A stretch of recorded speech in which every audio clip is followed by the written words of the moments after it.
Halo, kembali bersama saya Denny dalam tutorial kita membangun jaringan lab dengan local DVD repository. Eh, Langsung saja kita lanjutkan task kita hari ini. Kita booting local DVD repository kita yang sudah kita buat kemarin. Ya, kemarin kita sudah membuat sampai kepada konfigurasi untuk CentOS 8 local DVD repository. Jadi kemarin ini kebalik nih. Kemarin activity kita adalah konfigurasi. Sekarang hari ini kita akan konfigurasi instalasi Nging dan konfigurasi firewall-nya. Kita tunggu mesin kita selesai booting.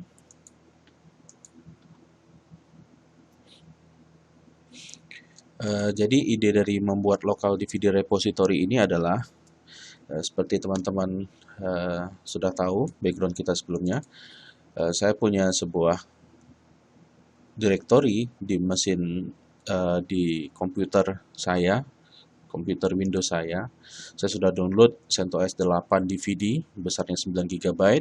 Isinya adalah semua package dari CentOS Linux, RPM. Jadi paket ini saya berharap saya bisa menggunakan paket ini di dalam jaringan lokal saya untuk saya berlatih menggunakan CentOS lebih dalam lagi. Kenapa saya download file 9 GB ini? Karena saya tahu di dalam proses belajar saya nantinya, saya pasti akan banyak instalasi, menghapus, dan saya tidak mau ketika saya download, misalnya saya download yang versi minimal, katakan yang seperti versi 1 GB 900 MB seperti ini, saya tidak mau ketika saya install sesuatu, oh ternyata saya butuh tambahan paket lainnya yang membuat saya harus connect ke internet, mendownload paket tersebut. Oke. Kemudian dalam berlatihnya saya itu, ya mungkin paket itu akan saya hapus kembali, kemudian saya install kembali, dan ketika saya install kembali ya otomatis saya akan mendownload lagi. Akhirnya katakan ya contoh seperti misal saya install X Windows GUI untuk CentOS, itu sampai beberapa gigabyte kan ya. Ketika saya harus mendownload sebanyak itu paket, ya itu kan tentu akan menghabiskan banyak waktu, menghabiskan biaya pulsa kalau teman-teman internet yang bukan internet gratis, dan pasti juga akan banyak menghabiskan bandwidth seperti itu. Nah, dengan saya membuat repository lokal, harapan saya ya saya tinggal download paket-paket yang saya butuhkan itu ya dari DVD yang sudah saya download ini. Gitu. Nah, yang akan saya lakukan adalah ini DVD adalah versi ISO files. Kita lihat ini versinya, option, view, ya show hidden files, display, extension. Oke, ini .iso file. .iso file ini terletak di Windows saya simpan di dalam directory, dalam drive H, ISO. Saya bermaksud saya menggunakan kontennya ini untuk paket kontennya ini untuk virtual machine lain yang saya buat supaya mengambil paket ini gitu. Nah, biasanya orang-orang membuat repository itu dengan cara mengcopy seluruh isi konten ISO ini ke dalam sebuah web server directory, dalam htdocs directory di satu mesin, kemudian mengaksesnya melalui web seperti itu. Nah, yang saya lakukan ini agak berbeda. Yang saya lakukan adalah saya mount CentOS ini ke dalam virtual machine lokal di video repository. Ini saya sudah mount ini. Saya sudah attach DVD ISO ini. Teman-teman lihat, ini CentOS DVD ISO. Oke. Dan kemudian saya akan mount DVD room yang sudah saya attach ke dalam virtual machine ini, saya akan mount ke dalam web directory htdocs atau ya web atau htdocs directory dari HTTP web server yang akan saya bangun nantinya. Oke. Kemarin kita sudah mengkonfigurasi local repo untuk VM virtual machine lokal DVD repository-nya ini sendiri. Teman-teman bisa lihat di /etc yum.reposd CentOS. Ini adalah repository saya yang saya buat filenya, DVD local repo. Oke. Ini ada dua repository di sini di dalam satu file ini. Yang pertama local DVD base OS, yang kedua local DVD app stream. Yang keduanya ini terletak di dalam DVD room yang sudah saya mount di /mnt CentOS DVD. Ya, teman-teman bisa lihat di sini saya sudah mount. Oke. /mnt CentOS DVD. Oke. Nah, repository ini hanya untuk virtual machine ini sendiri. Nah, bagaimana kalau saya nanti punya virtual machine lainnya dan saya ingin mengakses repository dari mesin ini? Nah, saya akan mengekspos atau saya akan membuat isi dari CentOS DVD saya ini bisa diakses oleh virtual machine lainnya dengan cara saya link directory ini ke dalam web directory yang bisa diakses dengan seperti membuka web biasa dengan web browser menggunakan protokol HTTP. Oke, langsung saja kita lanjutkan konfigurasinya. Kita akan instalasi Nging untuk web server. Yum update, kita cek. Dia akan pasti membaca local DVD. Oke. Teman-teman bisa lihat repo list. Nah, hanya local DVD saja yang saya aktifkan, yang lain saya disable. Oke. Yum search ng. Oke. Saya akan install yum ini. Saya akan install Nging ini dengan yum install.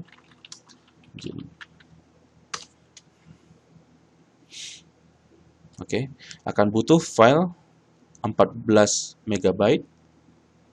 Nah, ini paket-paketnya yang dibaca, yang akan diinstal dependencies-nya. Kita membutuhkan Nging, tapi paket lain yang akan diinstal bersama-sama adalah dependencies-nya. Oke, yes. Seperti teman-teman lihat, dia akan downloading package. Downloading package ini ya dia baca dari local repository tadi yang sudah kita buat. Oke.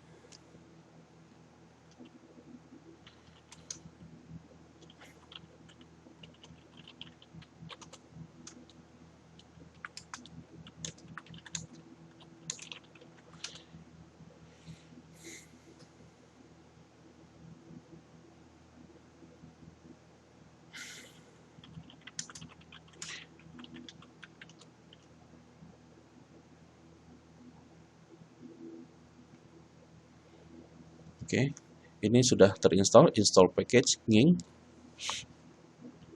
Oke, berikutnya, nah,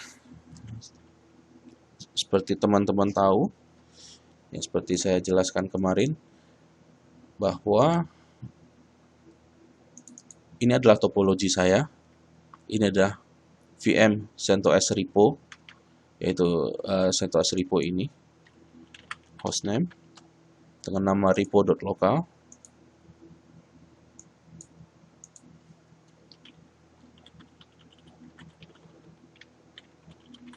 Oke. Repo.local, IP-nya 050, DHCP dari kita tidak akan menggunakan feature DHCP dari router WiFi saya.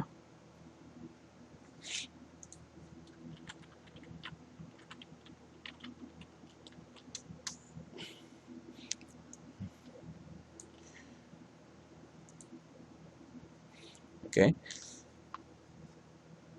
Nah, karena posisinya adalah VM yang saya punya ini adalah bridge dengan PC yang saya punya sekarang, berarti seharusnya saya juga bisa mengakses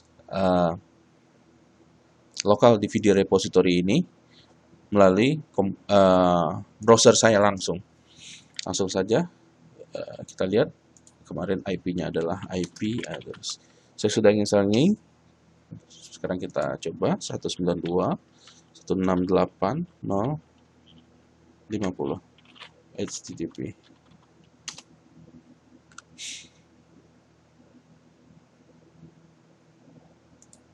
Oke. Sepertinya belum bisa diakses. Namun kita coba troubleshoot di sini. Apa kita bisa ping? Oke, saya bisa ping. Berarti kemungkinan besar CentOS saya ini ada semacam rules di dalam CentOS saya ini yang menghalangi saya bisa mengakses port 80 yaitu HTTP service. Nah, kita cek saja langsung di CentOS apakah firewall saya memang aktif. Komennya adalah systemctl status firewall D. Oke, ternyata firewall D aktif. Kemudian kita lihat active zone saat ini untuk firewall D, firewall cmd help. Oh, sangat banyak. Grab.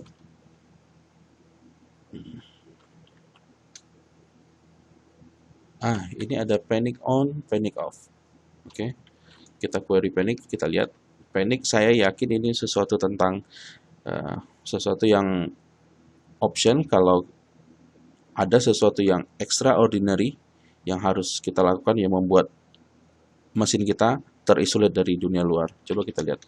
Man firewall cmd panic. Oke.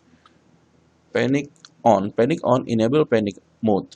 Artinya semua incoming dan outgoing paket yang masuk ke virtual machine saya atau yang keluar dari virtual machine saya drop atau tidak diproses oleh virtual machine ini, diabaikan. Active connection will expire, berarti koneksi yang aktif ke mesin ini melalui SSH atau telnet atau apapun akan expire. Kemudian mengenable ini dengan mengenable panic on ini berarti ya kemungkinan ada sesuatu yang serius di dalam network kita yang mengharuskan kita mengisolasi virtual machine kita dari dunia luar. Panic off berarti disable panic mode, artinya kita mendisable panic mode kalau kita berpikir jaringan kita sudah aman kembali dan kita sudah membereskan masalahnya. Nah, kemudian ada query panic, ini untuk melihat apakah sedang aktif paniknya atau tidak. Kemungkinan analisa saya kemungkinan tidak ada hubungannya dengan panic ini karena saya masih bisa ping. Seharusnya kalau saya panic mode-nya itu on, saya pun tidak bisa ping karena semua paket itu sudah di drop. Kita coba firewall cmd query panic. Oke, ini bukan tentang panic. Oke, kalau bukan ini berarti coba kita lihat firewall CMD help grep zona. Oke. Nah, di firewall CMD, firewall ini di-manage dengan cara membuat zona-zona. Membuat zona untuk bermacam kondisi situasi network yang kita punya, jaringan yang kita punya. Nah, secara default kita bisa lihat, kita bisa cek firewall CMD, kita bisa lihat zona yang ada adalah kita cek dengan list all zones. Oke. List all zone. Banyak sekali. Oke. Kita cek lagi, coba kita lihat dengan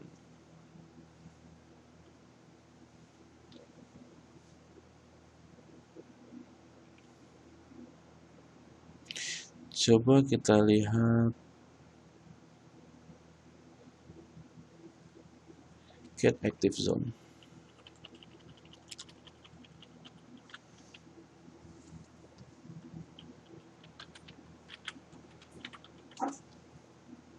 Oke, berarti zone kita yang kita gunakan sekarang adalah zone public. Nah, kita cek infonya tentang zone public kita.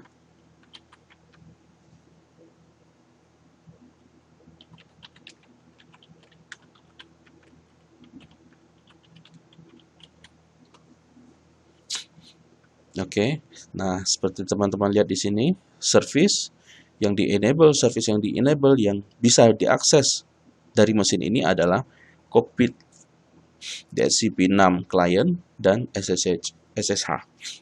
Jadi saya akan menambahkan service HTTP, service HTTP supaya bisa diakses oleh dari luar mesin atau dari klien bisa mengakses service HTTP di virtual mesin ini. Oke. Berarti saya akan mengenable service. Kita langsung saja. Di Linux mudah sekali, semua ada help-nya atau ada man page-nya, grep service. Oke, get service, list service. Oke.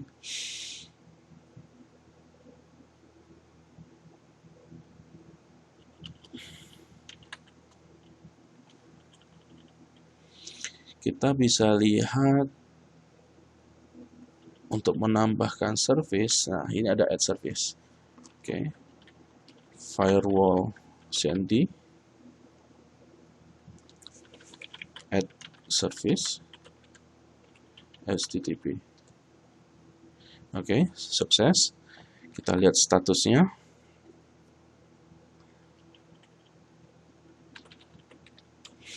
Firewall CMD info zone public. Oke, di sini sudah HTTP.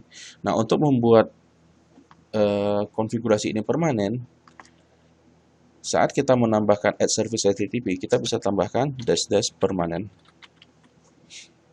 Artinya, setiap kita reboot, service ini sudah otomatis di-define. Jadi, kita tidak perlu membuat service ini kembali. Oke, sekarang kita coba akses 050.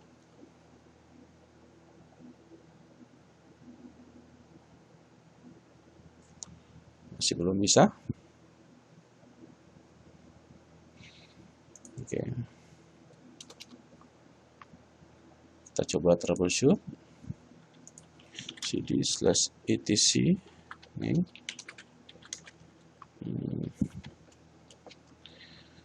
Ini konfigurasi dari ging.conf. Kita coba cek. Server, tulisan di port 80. Server name.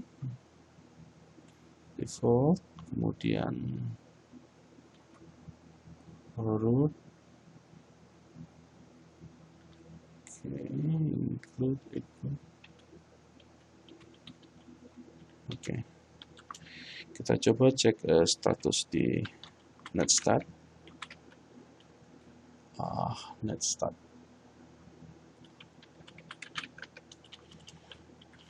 Kita coba yum install search net start. Oh, tidak ada. Oke, kalau gitu kita coba. Kita cari di Google IP route net start.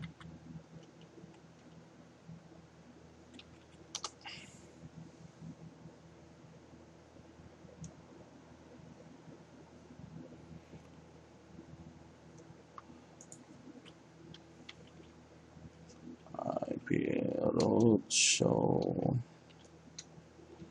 active TCP.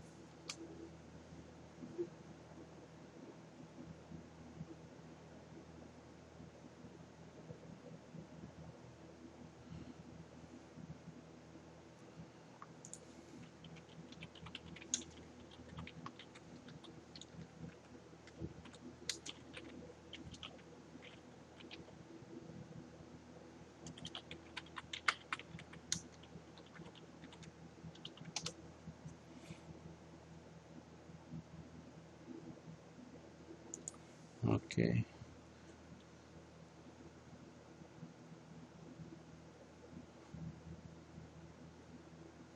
Net start is deposit. Use SS. Apa kita punya SS?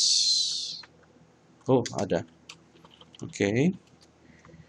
Kita coba untuk menampilkan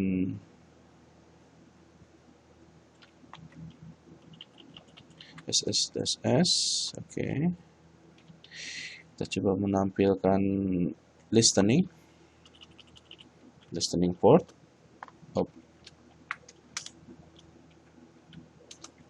Listening TCP, listening dash TCP. Oh, oke. Simple sekali. Ternyata ya di mesin kita ini baru service SSH yang aktif. Ternyata ya kita perlu menjalankan, kita cek status sistem CTL, status nginx. Oke, teman-teman bisa lihat nginx ini statusnya inactive atau dead. Ya ternyata kita belum mengaktifkan. Oke, langsung saja kita aktifkan start status. Oke, sudah aktif. Kita cek dengan SS-L TCP. Sudah listening port 80. Ini listening di port 80 artinya sudah ready untuk menerima request dari klien. Teman-teman kalau ingin tahu status dari satu service, sebenarnya bisa ngecek dengan sistem CTL status seperti ini. Ya, tadi saya terlupa untuk mengeceknya. Oke, kita buka 050, refresh. Oke, welcome. Nah, kembali kita lihat hubungan dengan firewall CMD tadi bagaimana. Firewall CMD, info zone, public. Oke, bagaimana kalau service HTTP ini kita disable atau kita hapus dari firewall untuk zone public? Langsung saja firewall CMD help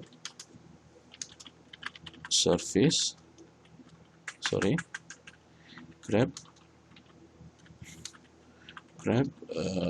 delete delete service. Kita coba firewall CMD dash delete service HTTP. Oh, oke. Kita tadi sudah membuat dengan permanen ya. Jadi kita coba hapus dengan permanen. Wow. Mungkin bukan ini. Remove.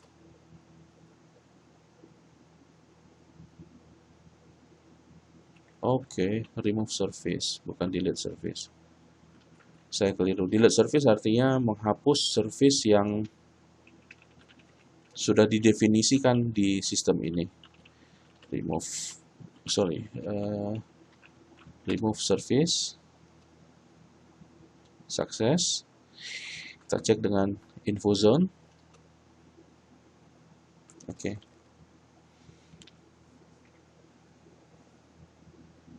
Oh, sorry. Kita coba firewall CMD reload.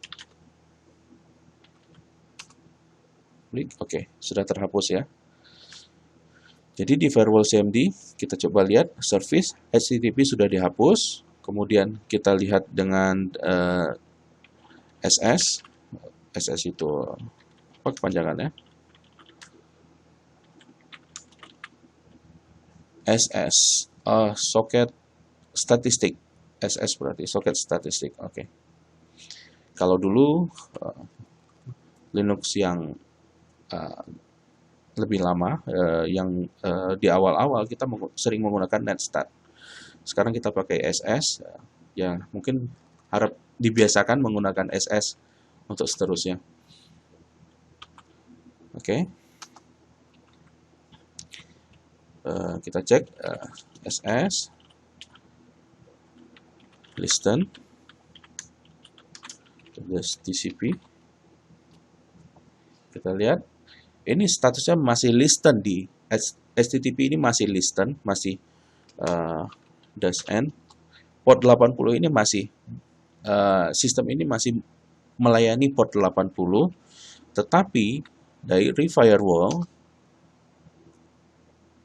tidak membuka layanan kepada service ini dari luar. Jadi seharusnya ketika kita coba akses dari komputer saya atau dari manapun di dalam jaringan ini ke port 0.50 ini tidak akan berhasil.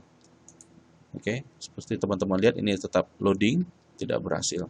Kenapa? Karena by default firewall memblokir semua incoming connection, koneksi yang masuk, kecuali yang terbuka saja, yaitu cockpit, DHCP6 client, dan SSH. Oke. Nah, sekarang kita coba menambahkan kembali service. Kita cobakan menambah service HTTP permanen. Kita lihat kembali status public. Kita perlu reload. Firewall CMD reload. Oke. Kita lihat SS, status SS. Masih listening. Oke. Ini sudah langsung bisa terbuka kembali. Oke.